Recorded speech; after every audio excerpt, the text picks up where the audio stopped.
Britain goes to the polls tomorrow, and it's worth remembering that when this election was first announced, it promised to be one of the most boring with the lowest turnouts of all time. Essentially, we had two globalist liberal candidates, both WF stooges, to continue the legacy of Blairism. However, as soon as Nigel Farage took the reins at Reform and announced he was running for election, the whole thing has really come alive. That move has essentially seen Farage promoted to the de facto leader of the British right in the country now. With an appalling Conservative Party still pushing Blairite neoliberal economics and left-wing cultural beliefs, Farage has a massive opportunity here. And further to that, he's actually spoken to some of the major issues that people are worried about: mass immigration, identity, and our partnership of these international bodies which push a globalist agenda. Collectively, this has equalled Farage's Reform Party actually overtaking the Conservatives in many pre-election polls. Now, in this video, I want to look at some of the criticisms aimed at Reform to see if Farage really is the man to lead the British right. The first criticism of Reform and Farage is that it's something of a cult of personality. Take Farage away and the party's really nothing. Personally speaking, that doesn't bother me so much. I think that's always been the case with what you might call a generational politician. What would the Tory party of the 80s been without Thatcher? What would the Labour Party of the 90s been without Blair, and so on? Secondly, I don't think it matters so much because I don't think many people are electing Reform to lead, but more so to destroy the modern sellout Tory party. Another concern about Farage, in fact this is one of my major ones, is his economic policy will just see him feed into the globalist elite.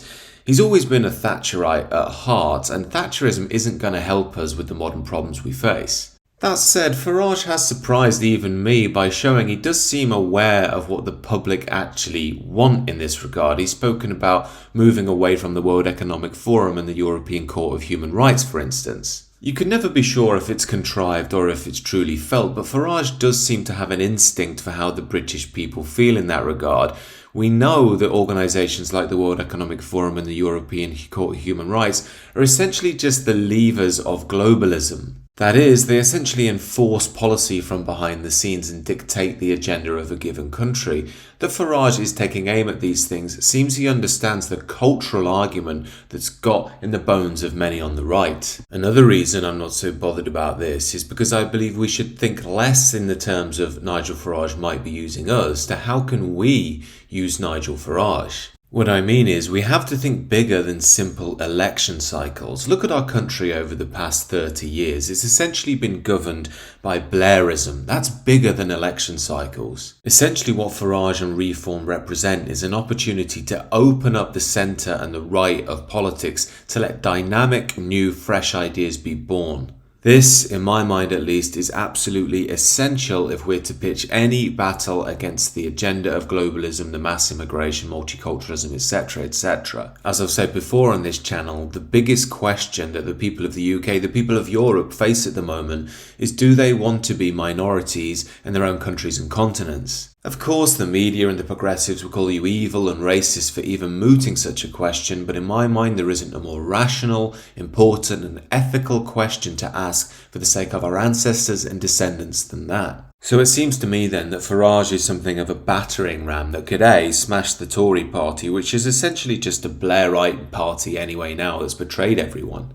Now, it's been somewhat disappointing, if not unsurprising, to see people like Peter Hitchin, who's been pushing for the Tory party to be destroyed for 15 to 20 years, suddenly say that we should all vote Conservative in order to not have a Labour government. I've said this before on this channel, but people like Peter Hitchins are of a politics of a bygone era. Yes, he comes out with some absolute gems and is always worth listening to. However, it seems to me that unless he can be in a minority of one who's always right, he just never wants to get on board with anything. Further, what voices like Hitchins don't seem to grasp is that many people don't really tell the difference between Starmer and Sunak anymore. We pretty much see them as uni-party globalist liberals with barely differing opinions. This is why when the Labour Party have their likely win, yes, it will be insane, it will be ugly, at times funny, at times very disappointing, but But to be honest, the British people are used to that now. The mainstream media, the political and business elites already despise anybody who's anti-globalism and always gaslight them anyway.